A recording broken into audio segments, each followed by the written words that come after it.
کسی نے سوال پوچھا کہ بزرگان دین کے آراس یعنی عرس منانا کہاں سے ثابت ہے؟ جواب دیجیے۔ جواب سماعت فرمائیے، بخاری شریف کتاب الجنائز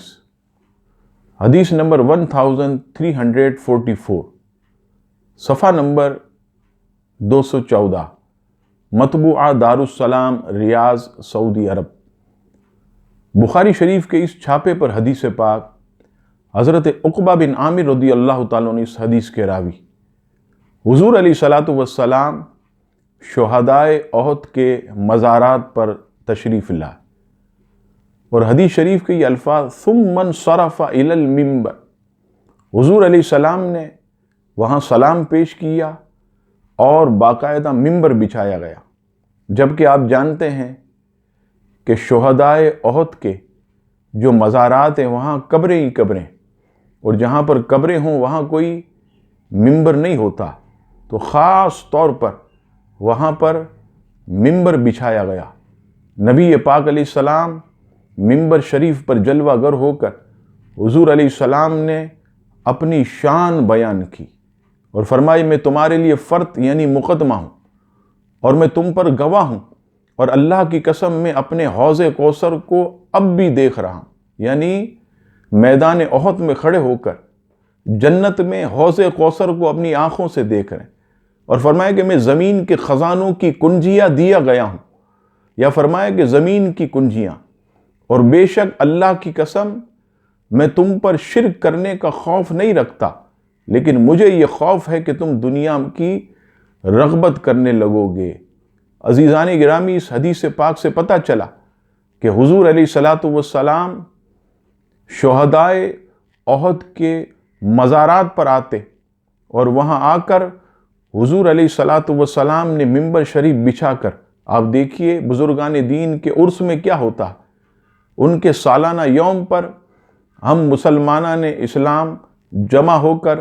قرآن مجید کی تلاوت کرتے ہیں،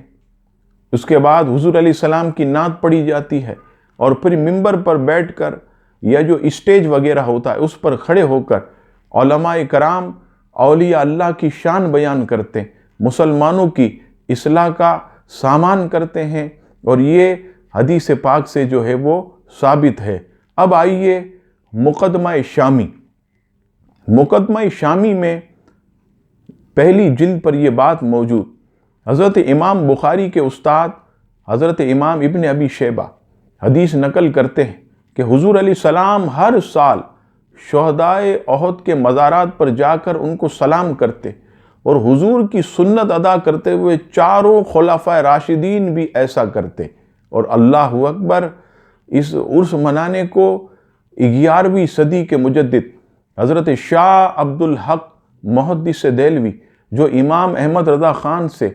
300 سال پہلے کے بزرگ ہیں، 11ویں صدی کے مجدد، وہ اپنی کتاب ما ثبت من السنہ میں فرماتے ہیں کہ بعض مغرب کے مشائخ متاخرین نے ذکر کیا کہ وہ دن جس میں جناب الہی میں پہنچے، یعنی عرس کا دن، وصال کا دن، اس میں خیر و برکت اور نورانیت کی اور ایام سے زیادہ امید کی جاتی ہے، تو یہ عرس متاخرین کی مستحسن کی ہوئی چیزوں سے قرار پایا۔ اس سے پتہ چلا کہ شیخ محقق بھی سالانہ بزرگان دین کے یوم کو عرس کہتے تھے، اور یہ بھی یاد رہے کہ الحمدللہ ہم اہل سنت و جماعت یہ ڈھول تاشوں اور چرس بھنگ اور دیگر رقص و سرور کی محفل کے قائل نہیں ہیں۔ الحمدللہ یہ سب چیزیں ناجائز اور گناہ ہیں، ہم صرف اور صرف اللہ تعالیٰ کے کلام کی تلاوت، حضور علیہ السلام کی نعت پاک